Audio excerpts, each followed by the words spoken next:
चिराग तेजस्वी साथ आ गए। अब ऐसा इसलिए कह रही हूं क्योंकि चिराग पासवान धरना स्थल पर पहुंचे। बिहार सरकार का कोई वहां पर न मंत्री गया न सत्ता पक्ष में बैठे लोग गए। तेजस्वी यादव गए और उसके बाद ठीक चिराग पासवान चले गए। जदयू इस पर क्या कहेगी? जदयू ने इस पर सब कुछ कह दिया है। देखिए, चिराग पासवान कल सम्राट चौधरी से मिले और इसके बाद चिराग पासवान ने वो कहा कि मैं काफी दिनों से छात्रों की मांग को लेकर अध्ययन कर रहा था। चिराग पासवान जब भी सियासी चाल चलते हैं तो बहुत सोच समझ के कहने के लिए मोदी के हनुमान बताते हैं, लेकिन कई मुद्दों पर एनडीए के खिलाफ खड़े होने में झिझकते नहीं है चिराग पासवान। इस बार भी नहीं झिझके और चिराग पासवान सम्राट चौधरी से मिलने चले गए। तेजस्वी यादव ने जहां पत्र लिखा तो चिराग सीधे सीधे सम्राट चौधरी से मुलाकात करने पहुंच गए। मुलाकात करने के बाद चिराग पासवान ने छात्रों को लेकर मांग की सम्राट चौधरी से, जिसको सरकार मानने के लिए तैयार नहीं थी। चिराग ने उसके खिलाफ जाकर सरकार से मांग कर दी। चिराग पासवान कल देर रात छात्रों के बीच पहुंचे। इसके बाद मुख्यमंत्री सम्राट चौधरी से मुलाकात किए। उनका जो भी टीम था चिराग पासवान वो पूरे लोग गए, मुलाकात हुई छात्रों की मांग को लेकर। अब एनडीए के लोग भी खिलाफ में नजर आ रहे हैं। तो ऐसे में जदयू क्या बोली है? जदयू के कार्यकारी अध्यक्ष राज्यसभा सांसद संजय झा ने बड़ा बयान दे दिया है। चिराग पासवान तेजस्वी एक हो गए हैं क्या? क्या कुछ कह रहे हैं संजय झा, उनकी बातों को आप सुनिए। प्रधानमंत्री ने ऑपरेशन सिंदूर के समय सेना को पूरी खुली छूट दी थी। इसका जब से खुलासा हुआ है जिस तरह का घटना पहलगांव में हुआ था उस समय आप सबको याद होगा, और प्रधानमंत्री तो यहीं आए थे बिहार में मधुबनी में, और यहीं से उन्होंने कहा था कि जो ये घटना किए हैं पहलगांव में जहां भी हैं उस पर जा कर के कार्रवाई होगी। और जिस तरह की कार्रवाई प्राइड की बात है जो इंडियन फोर्स ने किया, और उसका सारा वीडियो भी आया, आपको ध्यान होगा तो। और शायद इस तरह का कार्रवाई जो पाकिस्तान के अंदर जा कर के उनका जो टेररिस्ट सेंटर था, कोई नागरिक को कोई खतरा नहीं हुआ, लेकिन जो टेररिस्ट सेंटर था उसको जा कर के डिमोलिश किया उन लोगों ने।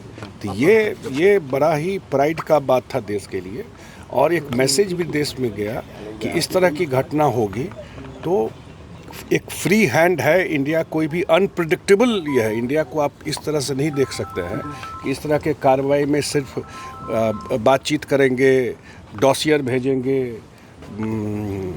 भर्त्सना करेंगे, ये नहीं। वो डेमोन्स्ट्रेट किया पूरे प्रधानमंत्री ने करके दिखाया, और पूरे फोर्स ने जो किया ऑपरेशन सिंदूर।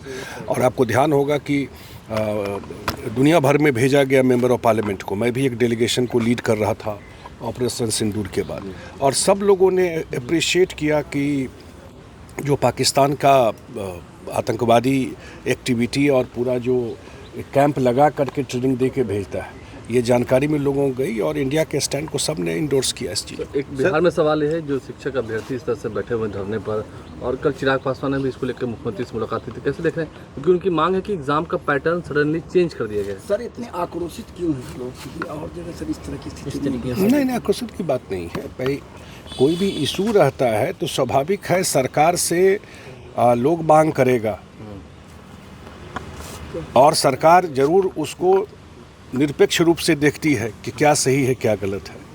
और ख़ास करके टीचर बहाली में शायद देश में इतना बहाली तो कहीं नहीं हुआ है। नीतीश कुमार जी ने जो कमिट किया, मुझे याद है 2006 से जब से करना शुरू किया पंचायत के थ्रू, और अभी तक जितनी बड़ी बहाली बिहार में टीचरों की हुई है, और बीपीएससी के थ्रू जब हुई तो आपको पता है कि कितने अच्छे टीचर आए उसमें। हमको तो बहुत टीचर ऐसे मिले जो इंजीनियरिंग किए हुए हैं, आईआईटी के थे, वो लोग टीचर के जॉब में आ गए यहाँ पर। और उनका कोई इशू है तो सरकार निश्चित रूप से उसको देख रही हो। सर, तेजस्वी यादव कह रहे हैं सर कि एनडीए सरकार छात्र विरोधी सरकार हो गई है। बिल्कुल, उनको छात्र तो कहाँ समझ में आता है। और चीज़ पर बोले तो समझ में भी आता है कि छात्र से क्या लेना देना है उनको।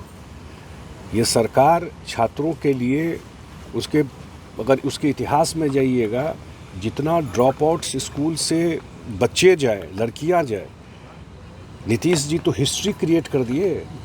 साइकिल, ड्रेस, स्कूल तक पहुंचाना, और ख़ास करके जो गरीब परिवार के बच्चे हैं, टोला सेवक, ये सब तो पर्पस यही था ना कि उनको स्कूल तक छात्रों को पहुंचाना। हाँ, और जितना जॉब क्रिएट हुआ यहाँ पर, और एक हम लोगों ने प्रॉमिस किया है कि 1 करोड़ लोगों को जॉब को देंगे, लेकिन सबसे बड़ी बात है कि जॉब, सरकारी जॉब का एक लिमिटेशन है।